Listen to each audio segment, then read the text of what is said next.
ఎమ్మెల్యేగా ఇంతకుముందు ఎమ్మెల్సీలు పెద్ద ఎత్తున పోయినారు.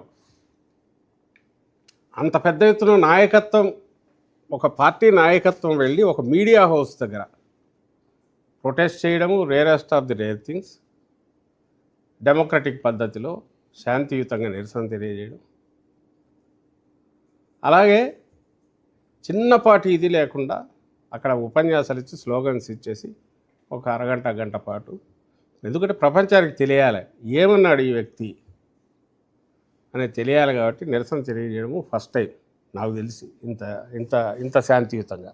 ఎక్కడ ఆవేశము ఎక్కువ దీనికి పోలేదు. ఆవేశం వచ్చింది, ఇంట్లో భార్యలను వాళ్ళను తీసుకెళ్ళి ఏమంటారు, జగన్మోహన్ రెడ్డి చెప్తే పిల్లలను భార్యలను చెల్లెళ్ళగా కన్సిడర్ చేసి పెళ్ళిళ్ళుగా చేస్తారంటే అది నథింగ్ బట్ ఇంకా క్రూడ్గా చెప్పాలంటే తారుస్తారనే భాషలో మాట్లాడిన ఆ వ్యక్తి పైగా అతను గుర్తించినాడనేది కూడా తెలుస్తోంది. ఎందుకంటే వచ్చిన తర్వాత మార్నింగ్ లేచేసరికి పేపర్లో కనరాలేదు, న్యూస్ పేపర్లో మళ్ళీ దాన్ని తీసేశాడు.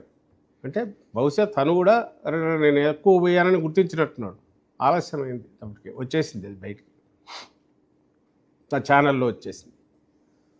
మరి దానికి నిరసన తెలియజేయాలన్నా వద్దా? దాని మీద ఇంకా ఆశ్చర్యకరమైన విషయం, అతనికంటే అతని స్టైల్ అట్లే ఉంటుంది. అంటే వీళ్ళది టెర్రరిస్ట్ లాంటి మీడియాలో టెర్రరిస్ట్ గ్రూప్ బ్యాచ్ అది. టార్గెటెడ్గా కొట్టాలంటే వాళ్ళు ఇంకా ఏ రకంగా పోతారనేది అక్కడే నేర్చుకోవాలి. అది అందరి చేత కాదు.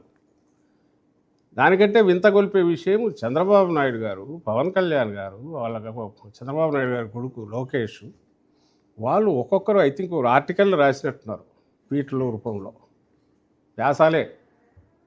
వాళ్ళు అసలు ఎంత దాడి దుర్మార్గం ఫస్ట్ది, ఆశ్చర్యం. దీని దాడి అంటారేమో, ఎట్లా అంటారో నాకు తెలియదు. అందరూ చూసినారు, మీరు మీడియాతో సహా చూశారు. ఎవరి మీద దాడి చేశారు, ఎవరిని కొట్టారు, అదే అంతా అద్దాల ఇదే. ఎక్కడైనా ఏమన్నా రాయబడిందా, ఇంకోటి అయిందా? ఏం లేదుగా.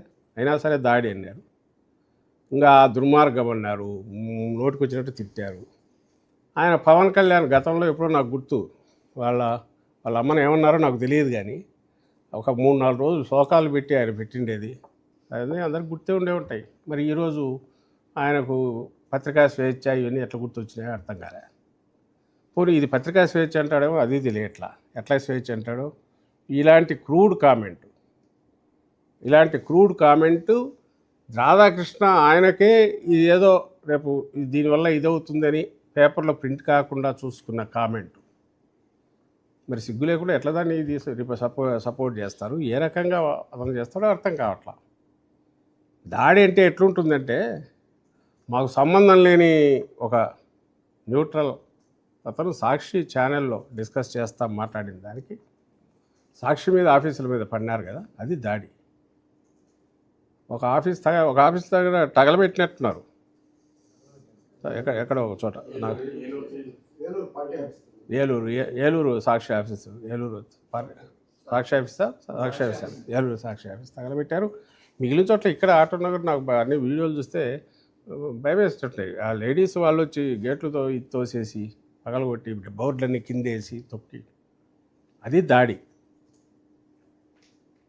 మరి నాకు అర్థం కావట్లేదు. అదేమో ప్రజాస్వామ్య పరిరక్షణ, ఇదేమో పత్రికా స్వేచ్ఛ పరిరక్షణ. ఇక్కడ ఇదంట ఈరోజు వీళ్ళు చేసేది. ఇది చాలదని మళ్ళీ ఆయన హితవు మరుసటి రోజు పవన్ కళ్యాణ్ ఏమనుకుంటున్నాడు, ఎవరో చెప్పినట్టున్నాడు, ఆయన మరీ మనం ఎక్కువ పోయినట్టున్నాం అంటే ప్రజాస్వామ్యంలో ఖండించవచ్చు, నిరసన తెలియజేయవచ్చు కాబట్టి, కానీ అది పీస్ఫుల్గా ఉండాలా అన్నాడు. మరి పీస్ఫుల్ అట్లాగా పీస్ఫుల్ అంటే ఏ రకంగా పీస్ఫుల్గా ఉంటుందో నాకు తెలియట్లా. అది కూడా ఆయనే చెప్తే బాగుంటుంది. అంటే ఒకవేళ మహా అంటే మాట్లాడకుండా మూతి గుడ్డ కట్టుకొని నిలబడాలి ఎక్కడో చోట. మాట్లాడకపోతే ఎటు తెలుస్తుంది ప్రపంచానికి ఎందుకు వచ్చినారో. అదే అక్కడ చేసింది, అంతకుమించి ఏం చేయలే. అయినా సరే అడ్డంగా మాట్లాడారు. ఒక్కటే ధైర్యం ఏదంటే వాళ్ళ ప్రాపగాండా వేషన్. వాళ్ళు ఏదంటే అది కొట్టాలంటే కొట్టాలి, దడ రోజంతా కొడతారు. ఇప్పుడు 3 రోజుల నుంచి అదే అంటున్నారు. 3 రోజుల నుంచి వరుసపెట్టి మామూలు ఉంటున్నారా? అసందర్భమైనవి, సంబంధం లేనివి ఉన్నట్టుండి సైకో అంటారు. జోకర్ అనేది మీరు అన్నట్టు ఆమె జోకర్ అంటుంది, సైకో. ఇంకా ఏమేం పేర్లు, విధ్వంసకారుడు, రాక్షసుడు, దయ్యం, చీడ, పీడ, ఇవి జగన్మోహన్ రెడ్డి గారికి వర్తిస్తాయా, చంద్రబాబు నాయుడు గారికి వర్తిస్తాయా? వాస్తవమేమో చంద్రబాబు నాయుడు గారికి మోసపోసినట్టు పైనుంచి కింది వరకు కరెక్ట్ దిగుతాయి ఇవన్నీ. అవునా కాదా?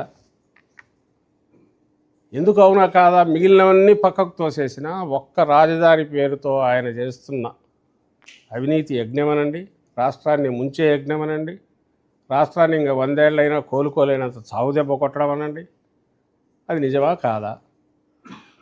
ఓ పక్క ఆల్రెడీ నువ్వే 45,000 58,000 కోట్ల కాంట్రాక్ట్లు ఇచ్చినా అంటున్నావు, నువ్వే 2 లక్షల కోట్లు లేనిది పూర్తి కాదంటున్నావు, నువ్వే 50,000 ఎకరాలు ఏం సరిపోతుంది, ఇంకొక 50,000 ఎకరాలని వాళ్ళ మీద పడి ఇప్పుడు లాక్కోవాలని చూస్తున్నావు.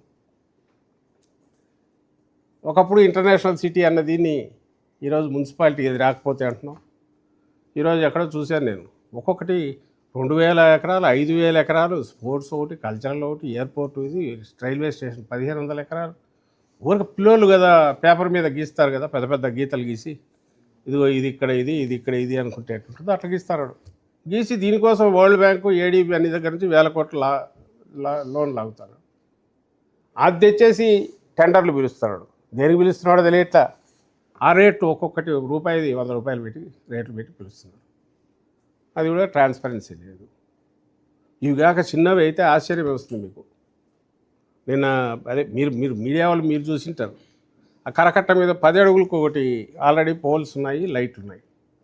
ఇప్పుడు మళ్ళీ మధ్యలో 5 అడుగుల కోటి ఇంకోటి పెట్టారు కొత్తవి. ఏమంటే ఇవి స్ట్రైట్ ఉన్నవి, ముందున్నవి జగన్మోహన్ రెడ్డి గారు పెట్టినవి, ఈయన కొంచెం ఇట్లా వంచినారు వరుసగా. అందులో కొన్ని వెలగట్ల కొన్ని వెలుగుతున్నాయి. దానికి 5 కోట్లు 5.5 కోట్లు కాంట్రాక్ట్.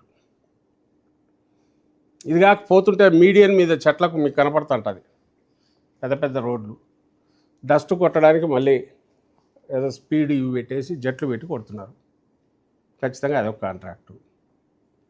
ఇంకా నేమ్ ఎనీథింగ్ ముళ్ళ ఆ కంప చెట్లు అవి అవి ఖచ్చితంగా ఎంత తొందరగా విరిగితే అంత తొందరగా మళ్ళీ కాంట్రాక్టు. 30 కోట్లు ఎంతో కొడుతున్నారు. 10 కోట్లు 20 కోట్లు పోతుంటాయి అక్కడ. అవి లెక్క ఎవడు పెడతాడు? ఇదే ఏదో గడార్లు గాలికి పోతుంటే ఏకులు మాగతుంది. ఈ చిన్న చిన్న ఎవడు పడుచుకుంటాడు. పెద్ద పెద్ద వాటికే లెక్క తేలకుంటే అడుగు 14,000 రూపాయలు ఇచ్చి చేసిన దానికే లెక్క ఎవడు చెప్పట్లే, మీకేం చెప్పేది అంటున్నారు. ఇంక ఈ చిన్నవి ఎవడు పడుచుకుంటాడు? ఇవన్నీ నామినేషన్ బేస్